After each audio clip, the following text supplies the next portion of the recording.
shattered to unbreakable. Listen here, sweet sister. Whether you think you have one little crack or you are shattered into a billion pieces, this podcast is going to give you the resources, tools, and skills to help piece yourself back together to form a beautiful, unique, solid, and unbreakable masterpiece. You are listening to Shattered to Unbreakable, the Reclaim Podcast. Let's talk. All right, welcome to another episode of Shattered to Unbreakable, everybody. My name is Brandy. I'm your host, and I have Bre Walta here today. If you've listened to my podcast, you will know who Bre is. If you haven't, welcome. You're about to see the best guest in the world. So we have gone way back. I got connected with Bre because I had a rough relationship history. Y'all know this. And somebody put me in touch with Bre. And we talked about that. And then I've had her on the podcast, 4 times now, about relationships, healthy ones, not so healthy ones, ways that you can facilitate healthy relationships, grow in yourself, ways that you can heal from past relationships that were toxic or not so great. And so today, the reason I had, first of all, welcome, Bre. Sorry, I'm just talking. Hi, Bre. I'm happy to be here. So Bre has Lucid Living with Bre, and she does a lot of really amazing coaching. And one of the things she teaches is the EFT tapping. And she also does cord cutting in her coaching. So if you've had a bad experience in relationships in the past, and correct me if I'm wrong, Bre, but even if it's a bad relationship with a friend or a sibling or a parent, these cord cutting ceremonies are extremely healing. I've shared my experience. So if you haven't heard that, go back and listen to our Bre episodes. But today, what prompted me to have Bre on is I have had some issues with my anxiety attacks coming back. And I used to have these attacks within my relationship. I've never had a panic attack before this toxic relationship. Inside of the relationship, I had my first one about a year in, and then they just kept happening. Kind of sporadic at first, the year in, and then another year and a half went by, I had another one, and then another year went by, I had another one. I haven't had one in a really long time. And then the other day I was sitting there watching TV with my kids, and we were all just snuggling, and I just started spiraling thoughts of how am I going to protect them? There's so much that's going on that's out of my control. It's really damaging them. I'm not sure what to do. And then I felt my chest it felt like a swelling, not necessarily a tightness. I feel like my last ones have been more of a tightness. This one was more like a swelling, like my heart was about to swell. It was going to burst out of my chest. Like my heart was filling my entire chest cavity, which wasn't feeling good. Yeah. And the only thing that I've really turned to when I have those moments where, oh crap, my body is reacting in a way that I don't understand and I'm not sure what to do, I just start tapping my chest.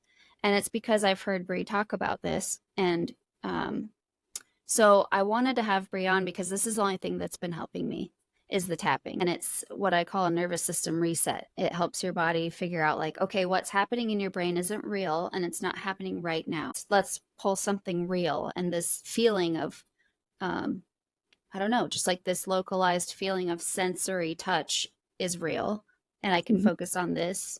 And the vibration from me hitting my own chest is creating some sort of reset in my nervous system. So I know this because I've done somatic work and because I've been in therapy and because I've studied psychology, but I don't know tapping and I want to know tapping. So Bre, you're here today to teach me, but also my viewers and listeners, how to use tapping to reset when you're feeling anxious or, like panicked or like you're spiraling. And those of you that are just listening, their video is on Spotify or YouTube. So if you want to see what Bre's showing us, jump over to Spotify. It's free. Jump over to YouTube, also free, and watch the episode. But Bre, I'm just going to hand it over to you. Like this is your podcast now, and tell us what we can do in these instances of panic or loss of control. Well, first of all, I'm so sorry that you're experiencing such levels of anxiety. And I'm so happy that you came to like a tool, right? Yes. Even even if you didn't know the whole science behind it and the whole, like, all the other points, like just tapping, you did what felt intuitive. Yes. And it's helping, right? So yes, I'll give you more information. And I just want to like say that's incredible that you trusted your body in that way. EFT stands for emotional freedom techniques. Oh. So when you think about just what that means, emotional freedom technique, we're freeing the emotion that we're feeling. So a lot of times when we start to feel anxiety or anger or sadness, like these emotions they're denser in our body, right? We don't like the experience of those emotions. So we've categorized them as bad. Yeah. When we start to feel those emotions, we're quick to like criticize ourselves, judge ourselves, push it away, distract, talk ourselves out of the feeling. Yes. And that gets stuck. So emotional freedom technique gives us a tool to regulate the nervous system so that we feel safe enough to feel the discomfort, so that we don't run away from this thing that is uncomfortable and or we don't really know how to be with it because we've never allowed ourselves to be with it. That's so good. And it probably is happening because of all the times before that you've ignored it. It's like shouting now. Right. So I use the analogy of a child in a lot of ways, but like if you think about a child who's screaming in the corner, if you don't tend to that child, what are they going to do? They're going to keep screaming in the corner, right? And so you might try to go back to watching the movie, or you might try to go back to doing your emails or whatever you're trying to do to distract yourself. But the kid is still screaming in the corner. Yeah. So like, there's only so many like ways that you can try to like block that out before it gets louder and it demands your attention. Right. So I don't know the specific scientific like backing behind anxiety attacks, but in just that theory, to me, it would be all of these moments of anxiety that get too big. It's like, oh, we're consuming the body now because you have to feel this. You can't just sidestep this anymore. So tapping gives us that safe space, because if the nervous system is activated, which it is when we get triggered, right? We get into this triggered response and we go into our trauma response. Right. And we go into 4 options: the fight, flight, freeze, or fawn. Yes. And our tunnel vision focuses and we're in survival mode. And so we don't have full access of our brain in that moment. Our amygdala, which is the security camera of the body, is scanning for danger. And it's like, alert, alert, alert, alert, alert, alert. Like, we don't have time to think about how we're feeling. We don't have time to assess something. We need to survive. Exactly. So we want to get the brain out of that stress response. We want to calm down the amygdala.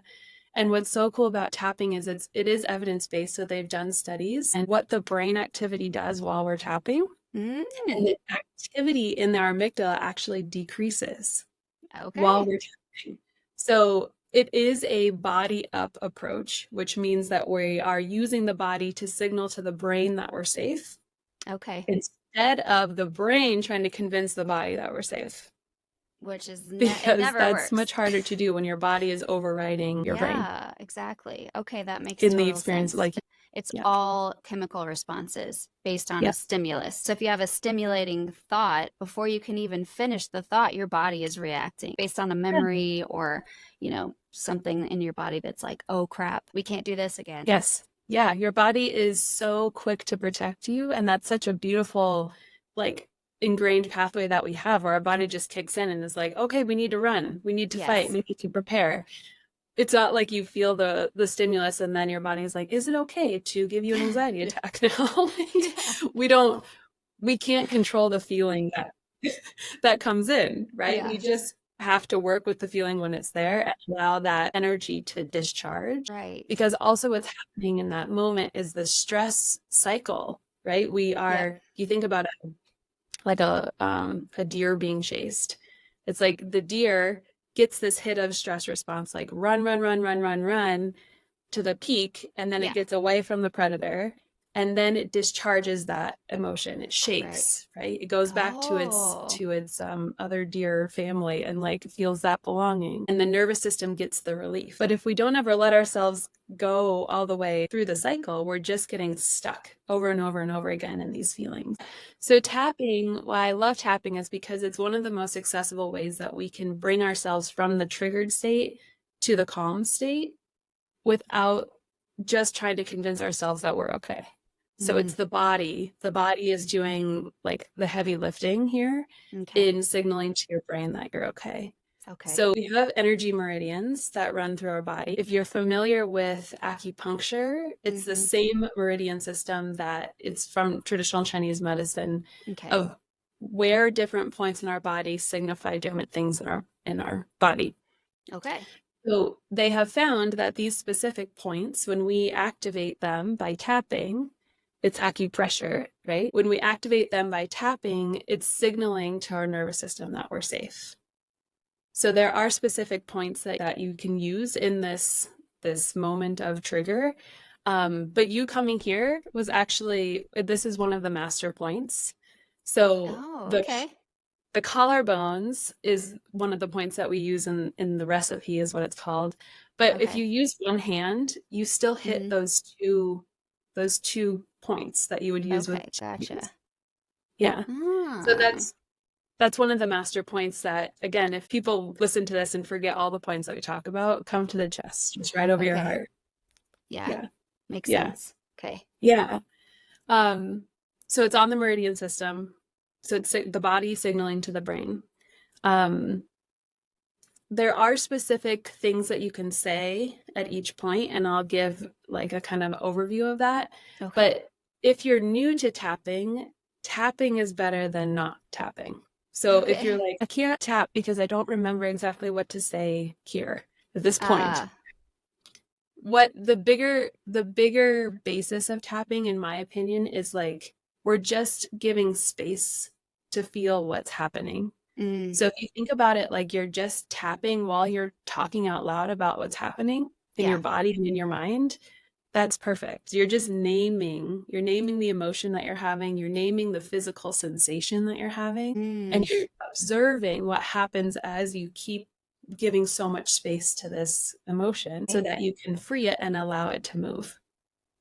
Let's go through the points. I'll show you how to use this, and we can use your example of like feeling that swelling in your chest. So the first point that we can use is the side of the hand. This is called the karate chop point for obvious reasons. It's right below your pinky on that fleshy side of your hand. And you would just use your other hand, either one. They're bilateral. Most of the points are bilateral. And we use this for what's called the setup statement. We're just, again, naming what's happening. So it starts with, even though I'm feeling this thing, I'm choosing to stay present with the feeling. So an example would be, even though I feel hopeless and anxious, and I'm feeling this swelling in my chest, I choose to stay present with what I'm feeling. I love that. So that's super simple. Like just naming, even though I'm having this distressing experience, I'm choosing to stay present. And we repeat that 3 times on the side of the hand. And then we come up to what's called the reminder points, which are the remaining points in the recipe. So the first one is right here on your eyebrow, right where your hair starts.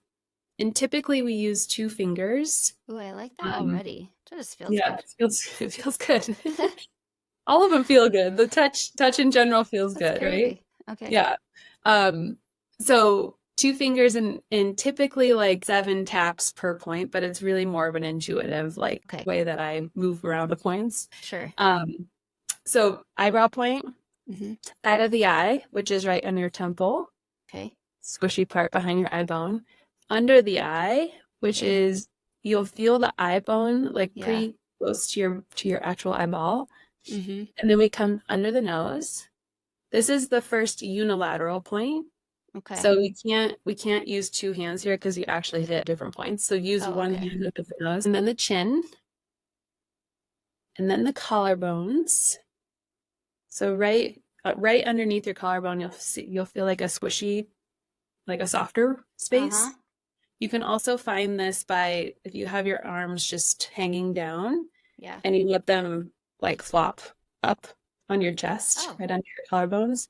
It yeah, comes into yeah. that natural spot. Cool. And then under the arms, so you look kind of like a monkey when you have both hands. For women, it's right where your bra line is, and for men, Okay. it's right in line with the nipple, and then top of the head. All right. So those are the points that are called the reminder points. So after you do your setup statement, right? Even though I'm feeling this hopelessness and anxiety, I'm feeling this swelling in my chest, Mm-hmm. you come to the reminder point and just name again what's happening. Okay. So, for instance, you do on your eyebrow, you would say, all of this anxiety that I'm feeling, Mm-hmm. side of the eye, the swelling in my chest, under the eye. I feel so hopeless. Under the nose, I don't know what to do to protect my kids. Chin, I'm feeling this swelling in my chest. Collarbones, I can't stay present with my kids. Under the arm, I feel hopeless in what to do. Top of the head, this swelling in my chest. Okay. Okay. So you're just naming out loud what you're feeling. Okay. That makes sense? Mm-hmm. Mm-hmm. Okay. That's crazy. Yeah. Okay. I like So this one. this one feels good. I like this one. Um, See, if you're um, listening, you don't know what I'm doing. You have to go watch it. Oh. So you also want to, before you start tapping, give yourself a unit of measurement of how intense the sensation is you're Oh, feeling. okay. So on a scale of 1 to 10, how intense is this distress right now? Let's say Okay. you're at a level 9, right? Mm-hmm. You do a round of tapping, check back in, and see where that level is. Sometimes Okay. it goes up, sometimes it goes down. Sometimes that feeling, that swelling in your chest will actually move somewhere else. So you'll be Oh, like, oh, now I have a pounding headache. Okay, okay. let's do a round naming that now I have a headache.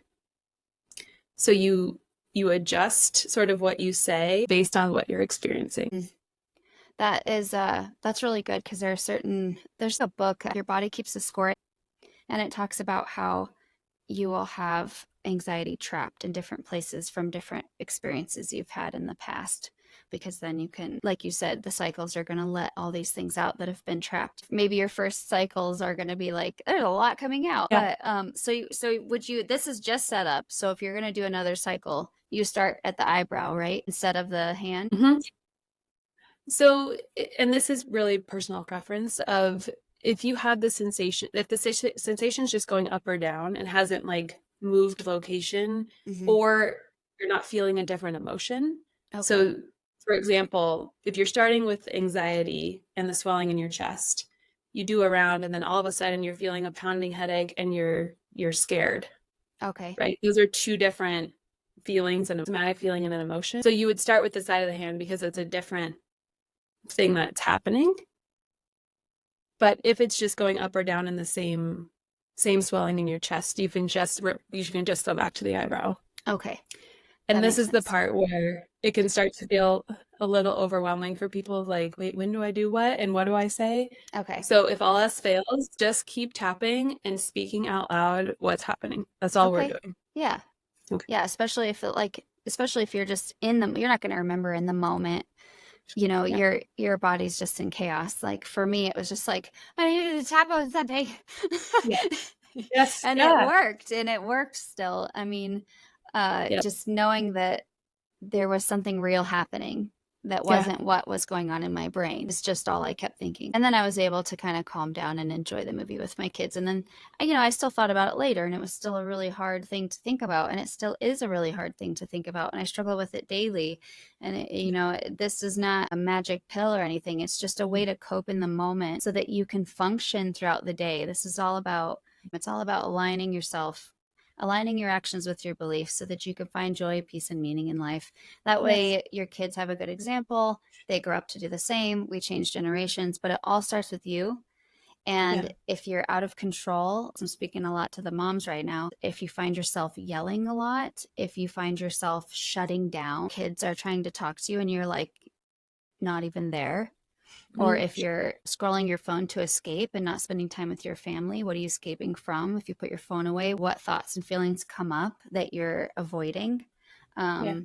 Drinking, drugs, are you trying to escape from things in that way? All these things, if you really look at different tools, which is what Reclaim's all about, let's just give you all lots of tools. You take what works, you leave what doesn't, and we move on and you get healthier. So that's always been where I'm at. But this tapping, without knowing much about it, has made a huge difference. So I'm really excited to go through my next panic attack with my new tool. No, I was joking. But I mean, there is some truth to that, right? When you feel prepared for something, it makes it less scary. Yes, exactly. Right? So, like you said, this is something that you use over and over and over and over every time you feel triggered in any way, whether it's sadness or anger or betrayal or hopelessness, like whatever the distressing thing is, this applies. Right. Because your nervous system is just, it's not centered, it's just off, and we want to bring it back to center, right? We want to complete that stress cycle. And the more that you do tapping, the more that you associate tapping with being safe. So I'm almost at this point now where if I even just carve out the 5 minutes to start tapping, I'll just start crying.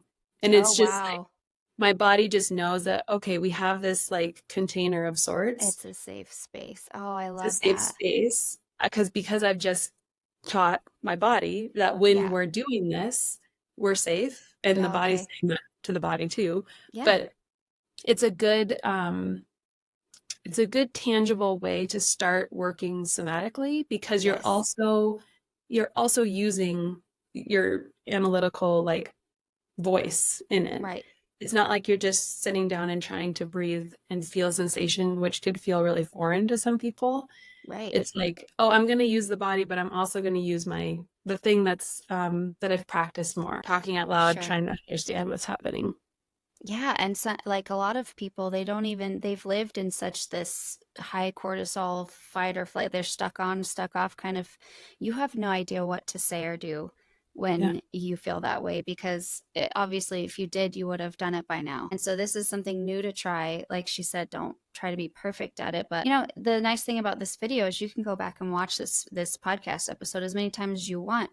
And I'd highly recommend calling Bre if you have a lot of these issues for one-on-one coaching, because it's amazing. I wanted to point out the 4 responses. It doesn't have to always feel a high energy panic. It could be this low, stuck off feeling that this can pull you out of. And that's a really, really powerful idea of being able to pull yourself out of depression or fatigue or feeling hopeless about life because you don't know if you have a significant meaning, or you're not feeling purposeful lately, or you just feel like, I have a lot of these what's the point moments. I've had those since my toxic relationship. I've had these what is the point of life? I don't understand why we're even here kind of moments.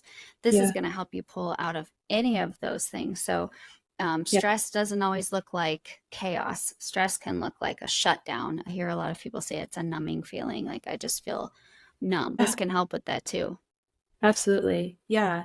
And what you'll experience when you do authentically come like full circle, you hit the crescendo and then you feel that calm, is you're able to then access all the parts of your brain, including the one that can help you connect with your higher self, connect with the higher meaning, right? We're trying to bring back in that higher self or loving parent energy of like, okay, this feels really scary right now and I've got you and we're okay. Yeah. And that comes from a very genuine, like internal place, instead of trying to look at an affirmation, for instance, and being like, love and light. And you're like, love and light. Like, no, it doesn't have resonance in your body. Yeah. So when you can come full circle and hit that knowing on your own, that's when it really sinks in that like, okay, I'm not alone. I do have tools. I have people in my corner. I'm not alone, right? All of the things that we want to remind ourselves of when we're in that raised place. Exactly. I love this. Oh my gosh, so many things. So we could probably have a whole nother episode on this. But I promised. All of ours are 2-parters. I know. I've promised I would keep it at 20-ish minutes, between 20 and 30 minutes. Not long enough with Bre, but but yeah, I hope you guys can use this in all different aspects of your life. And I want to just point out, it's going to sound really stupid, but do it, like Bre said, do it out loud. Even if your kids are there, even if they're listening, even if your husband's listening, even if your friends are listening or coworkers are listening, you would be surprised at, even if you get made fun of, people will take this in a dark room and try it. And you might be influencing people in life-changing ways. Don't worry about feeling stupid or looking stupid. My kids make fun of me all the time, and then I catch them using the same regulatory tools when I'm not looking. And if I can give them that, you can make fun of me all day long. I don't even care. If I'm helping them with a tool, bring it on. Let's do it. And so I just want to remind you that your kids are watching, people are watching. The way you live your life is the best way to influence our next generation. And it's just work on you. And that's what I'm always referring to when I talk about self-care. I'm not talking about get your nails done. I mean, do it if you want to, but that's not what I'm talking about. I'm talking about, who do you see when you look in the mirror? Really look in your own eyes. If you do that, and then you work on the things that are not jiving with your alignment, oh my gosh, you're unstoppable. And you'll have so much joy and meaning, even in the suffering of life. So can I say 2 pieces about that really quick? Yes. So the vagus nerve that runs through our body, that helps us access the calm, to come back into center. It's a regulatory nerve.